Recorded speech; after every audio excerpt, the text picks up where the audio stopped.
Bugungi hikoyam barakali mini hamyon va barakali 2 kartam haqida. 2020-yili Buxoro davlat universitetiga 189 ball bilan grant asosida o'qishga qabul qilindim va stipendiya uchun menga mana shu karta berildi. Va bu karta 4 yil davomida hech qachon bo'sh qolmadi. Afsuski, o'tgan yili expired bo'ldi. Lekin bu oxiri emasdi. 2 yil oldin magistraturaga grant asosida o'qishga kirganim sababli stipendiya uchun yana menga karta berildi. Va bu karta oldingi kartamdan ham 10x desam ham bo'ladi, yanada barakaliroq bo'ldi.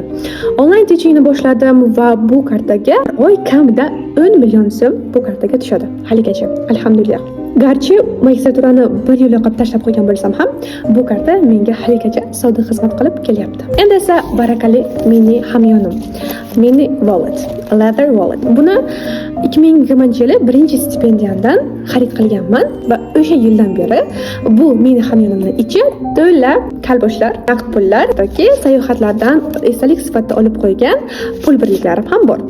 Bular men uchun shunchaki buyumlar emas, balki mehnat, nasiba va Alloh bergan barakaning guvohidir. Endi sizlarga savol, sizlarda ham xuddi shunaqa barakaga to'la bo'lgan buyumlar bormi? Yozib keting.